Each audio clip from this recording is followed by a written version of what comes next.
I rise to speak on the budget today.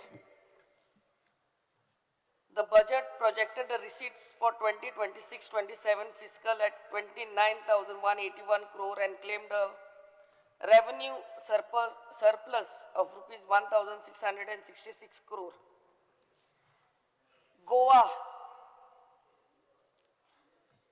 got rupees 2,078 crore in special central assistance for infrastructure development, and this is highest ever that the state has received.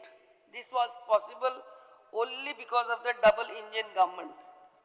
I thank the Honorable Prime Minister for this assistance given to our state. For each MLA, 100 crore has been allotted to all the departments worth 100 crores will be given to each MLA. The Department of Drinking Water has been allocated 1,009 crore, a nearly 25% increase in allocation over the current year. And this money will be utilized to replace old pipelines in phases with automation of supply system. The major projects will be taken up in Bicholi, Kankon and Kunkoli in addition to laying a dedicated pipeline from Verna to Bamboli to address shortages in Tiswadi Taluka. As far as education is concerned, the proposed integrated college complex at Donapaula to house 6 institutions including colleges of pharmacy, home science, fine art, music, architecture and education. New ITIs will also be commissioned at Sange and Darbandara. As far as health sector is concerned, rupees 2,217 crore for health sector. Honorable Chief Minister announced that free vaccines for an estimated 50,000 senior citizens and creation of a new Ayush department. The budget also proposed to increase the student intake from current 200 to 250 and added that approval for the same is expected in the current year from National Medical Commission. Online OPD appointment to be extended to all the departments. A special mention that 1 crore provision to procure biodegradable sanitary pads for school girls across Goa, aiming to promote hygiene and support menstrual health in schools. Rupees 5 crore for welfare schemes for OBC community. One-time financial aid for traditional workers such as carpenters, blacksmiths, florists and potters. Griha Aadhar scheme honorarium for homemakers to be increased. A big helping hand to all my ladies who are taking this Griha Aadhar scheme and also the DSSY scheme. Atal Asra scheme where house repair aid raised from 1.5 lakhs to rupees 3 lakhs and reconstruction aid which is hiked from rupees 3 lakhs to 5 lakhs. The Mediclaim DDSSY scheme claim limits will be hiked to rupees 4 lakhs and rupees 6 lakhs.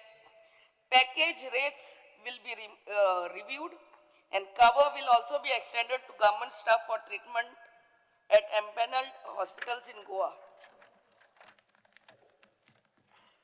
The contractual staff with over a decade of service to get permanent jobs. The Chief Minister also proposed reservation in government job for orphan persons and creation of special quota for them in the education sector from the upcoming year.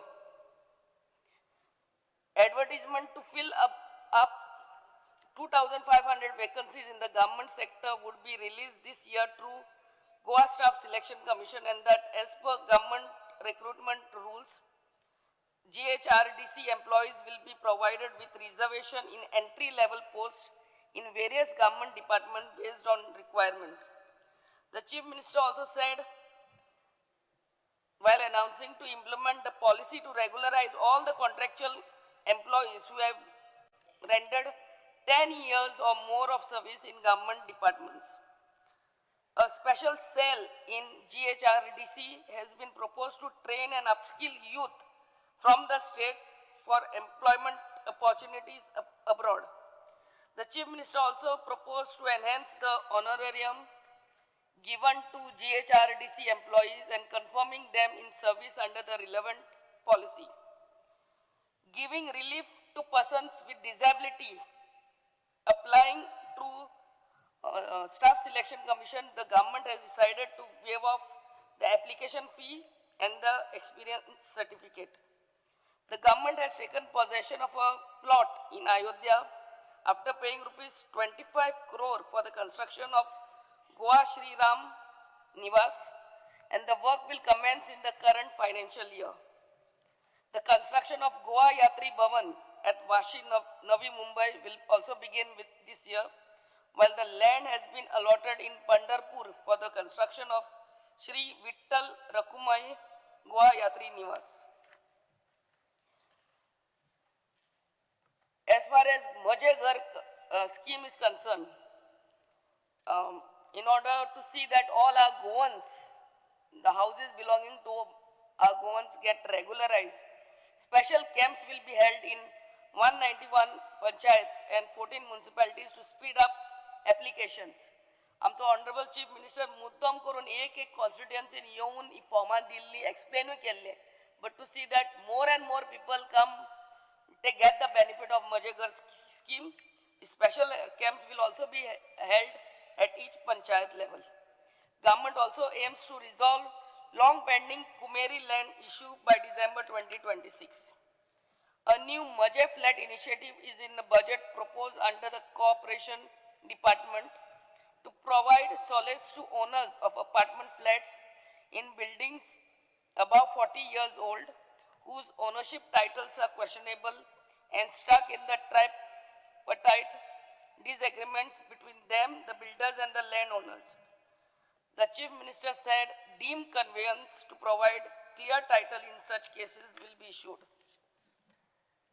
As far as the tourism department is concerned, rupees 385 crore outlay has been proposed to boost the international tourism and restart charter flight operation. The government proposed to launch the inbound tour operator intensive incentive scheme 2026 from this financial year. This will be a performance-based incentive scheme which will boost international inflow of tourists. The government also proposed a Goa Wellness Ayurveda and Yoga Policy 2026 for creating regulatory and accreditation framework for wellness, Ayurveda and yoga centers across the state. The policy seeks to position Goa as a credible global destination for wellness tourism. Besides, the state also intends to set up state-of-the-art hospitality skilling center at Aguada Plateau and Sikeri through a PPP model. Government plans also to provide doorstep ration delivery for elderly, all those who are 75 years and above, and all disabled people. This is really a good step on behalf of the government. And to strengthen the operational efficiency and financial stability of fair price shops across the state, the Chief Minister has also proposed a scheme titled Chief Minister FPS Assistance Scheme. Skill gap study. Kitleच पावट्या आम्ही पळयतात when we study, we don't know whether we are meeting the real life industry कितले कितें जाय ते आम्ही study करता काय म्हणून. That's why skill gap study is been proposed. CM said the skill gap analysis to assess how well the current education system aligns with the industry requirements and identify areas where improvements are needed. This is the need of the hour. The future of our state lies with our students. They should not only be educated but also equipped with the right skills. Fee waiver scheme. Mukhyamantri Sukanya Kaushal Vikas Protsahan Yojana. Under this scheme, female trainees enrolling in government ITIs will receive a 100% waiver on tuition fees. Also, thank the Honorable Chief Minister regarding this. The government estimates that around 1,000 female candidates will benefit from this scheme. Overall, this is a people-centric, growth-oriented budget which has seen to that each and every department has got due allocation of funds to see that the overall improvement of our state take place. This is the 7th consecutive budget brought by our Honorable Chief Minister, and I'm sure the 8th budget will also be read by our Honorable Chief Minister. I really thank him for many a times signing my Chief Minister's relief fund, and thank you, Speaker, sir.